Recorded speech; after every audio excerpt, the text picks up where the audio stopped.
حضرت یوسف بن عبداللہ بن عبدالسلام، یہ حضرت عبداللہ بن سلام کے بیٹے تھے۔ یہ کہتے ہیں کہ میرے والد حضرت عبداللہ بن سلام حضور کے صحابی تھے، اور حضرت ابو دردہ ان کا آپس میں بڑا دوستانہ تھا۔ کہتے ہیں میں ملنے چلا گیا، حضرت سیدنا ابو دردہ بیمار تھے، تیمارداری کرنے گیا۔ کہتے ہیں میں جب گیا تو مجھ سے کہنے لگے بھتیجے تو کیسے آ گیا؟ میں نے کہا آپ کا اور میرے ابا جی کا یارانہ بڑا تھا، دوستی نبھانے آیا ہوں، تو آپ پر آخری وقت تھا، نزع کا عالم تھا، میں نے کہا کوئی نصیحت کرے۔ تو حضرت ابو دردہ کہنے لگے بیٹا مجھ پر وہ وقت ہے کہ بہت بڑا جھوٹا بھی اس وقت میں سچ ہی بولتا ہے، اس وقت میں سچ بولتا ہے، سچ۔ آپ فرمانے لگے میں رسول اللہ کا غلام رہا ہوں، ابو بکر صدیق کا مشیر رہا ہوں، فاروق اعظم کا مشیر رہا ہوں، میں نے صحابہ کے ساتھ وقت گزارا ہے، جاتے جاتے تجھے نصیحت کر رہا ہوں، پلے سے باندھ لینا۔ حضرت یوسف بن عبداللہ بن سلام کہنے لگے حضور کہیے۔ فرمانے لگے بیٹا سجدہ کبھی نہ چھوڑنا، سجدہ نہ چھوڑنا۔ حضور کیا ملتا ہے؟ فرمایا میں نے اپنے نبی سے سنا ہے کہ بندہ رب کے سب سے زیادہ قریب اس وقت ہوتا ہے جب اس نے اپنا سر سجدے میں رکھا ہوتا ہے، اللہ کے قریب ہوتا ہے۔ کہاں ہوتا ہے؟ بول کے بتائیے، اس بات کو سمجھیے۔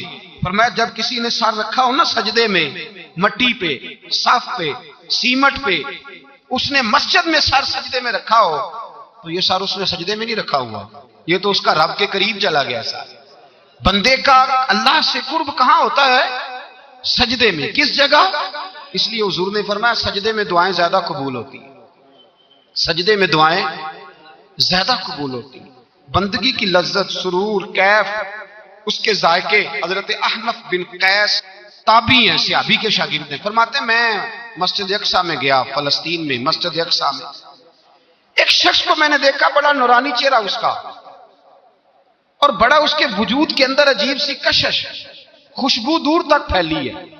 وہ بندہ نہ نماز نہیں پڑھ رہا تھا، سجدہ ہی کرتا جا رہا تھا، ایک سجدہ، دوسرا سجدہ، تیسرا سجدہ، اور سجدہ کرتا تو دیر تک سجدہ کرتا، پھر سجدہ کرتا تو دیر تک۔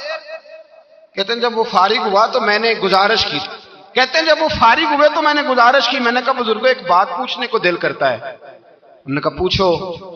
کہنے لگے آپ اتنے سجدے کیوں کرتے ہیں؟ کہتے ہیں میں نے پوچھا تو بزرگوں نے رونا شروع کر دیا، اتنا روئے کہ ہچکی بد گئی۔ پھر میں نے کہا حضور میں نے کوئی غلط بات پوچھ لی، آپ تو پریشان ہو گئے۔ کہنے لگے پھر رونے لگے۔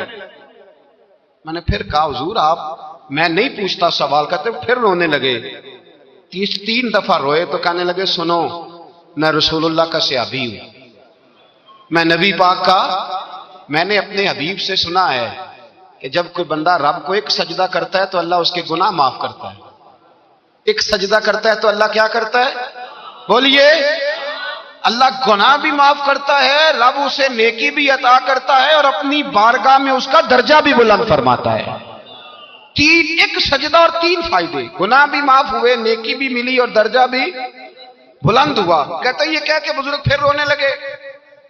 جب وہ خاموش ہوئے میں نے کہا حضور اگر ناراض نہ ہو تو مجھ پر تو کیفیت ہی عجیب طاری ہو گئی ہے، آپ کے اس رنگ نے میرا بھی رنگ بدل دیا ہے، پوچھ سکتا ہوں آپ کون ہیں؟ کہتے جب میں نے سوال کیا تو انہوں نے پھر آنسو پونچھے، کہنے لگے میں رسول اللہ کا نوکر ابو ذر غفاری ہوں، میں